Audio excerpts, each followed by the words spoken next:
ओम शांति 27 मार्च 2025 साकार मुरली मुरलीर मुख्य पॉइंट रे परम पिता परम शिक्षक परम सद्गुरु शिव बाबा कहिसेंती मिठे बच्चे तुम मानकर जीवन रूपी नौका को पारी करिबा पई बाबा नाउरिया रूपरे आसीछंती।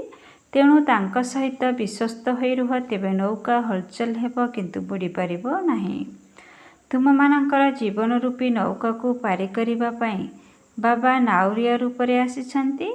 तेणु तांक सहित विश्वस्त होई रुह, तेबे नौका हलचल हेब किंतु बुड़ी पारिबो नाही। प्रश्न, बाबांकर स्मृति पिलामानंक भितरे यथार्थ भावरे न रहिबार मुख्य कारण कौन? बाबांकर स्मृति पिलामानंक भितरे यथार्थ भावरे न रहिबार मुख्य कारण कौन? उत्तर, साकार देहधारी अवस्थारे रही रही पिलामाने भूली जाइछंती जे आमे आत्मा माने निराकार अटु एवं आमर पिता मध्य निराकार अटंती। साकार अवस्थारे रहिबा कारणरू साकार देहधारींकर स्मृति सहजरे आसी जाउछि।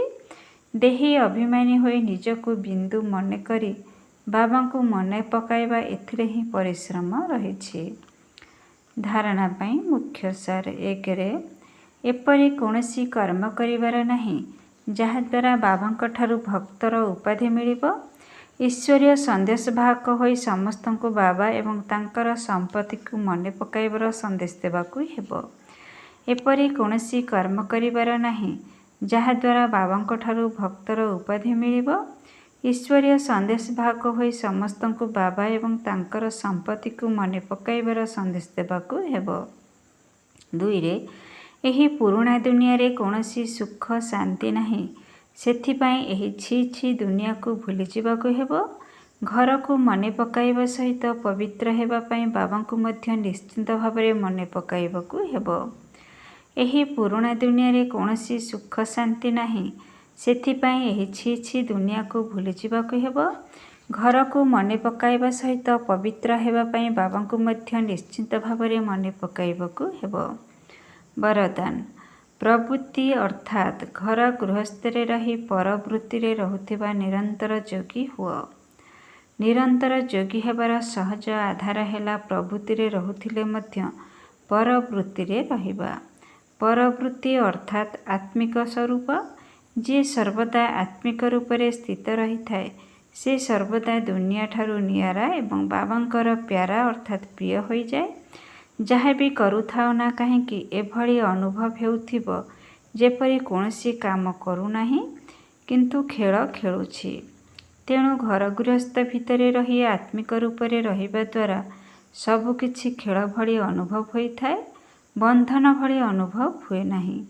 एथिपाई केवल स्नेह एवं सहयोग सहित शक्ति को जोड़ी दियो, ताहले हाई जंप लगाई पारिबो। स्लोगान, बुद्धिर सूक्ष्मता अथवा आत्मार हालुकापणिया ही ब्राह्मण जीवनर व्यक्तित्व अटे। बुद्धिर सूक्ष्मता अथवा आत्मार हालुकापणिया ही ब्राह्मण जीवनर व्यक्तित्व अटे। ओम शांति। आजिर अव्यक्त इशारा रे बाबा कहिसेंती सत्यता एवं सभ्यता रूपी संस्कृति को अपनाओ। हिमते शक्तियां मदद दे सर्वशक्तिमान। सेही माने केबे काहाकू डरंती नाही, निर्भय होई थांती। ए भय मध्य न थाई कि जना नाही कौन हेबो। सत्यतार शक्ति स्वरूप होई निशारे कुह निशारे देख। आमे सर्वशक्तिमान सरकारंकर अनुचर अटु।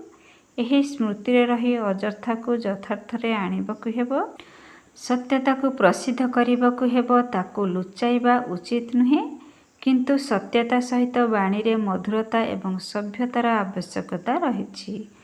ओम शांति, ओम शांति, ओम शांति। मिठा मिठा शिक्षित संतान मानक प्रति माता पिता बापदादांकर मधुर स्नेह संपन्न शुभेच्छा एवं सुप्रभात। आत्मिक पितांकर आत्मिक संतान मानक नमस्ते। आत्मिक संतान मानकर आत्मिक पितांकु नमस्ते नमस्ते नमस्ते। ओम शांति। मेरा बाबा, प्यारा बाबा, मिठा बाबा, शुक्रिया बाबा। ओम शांति।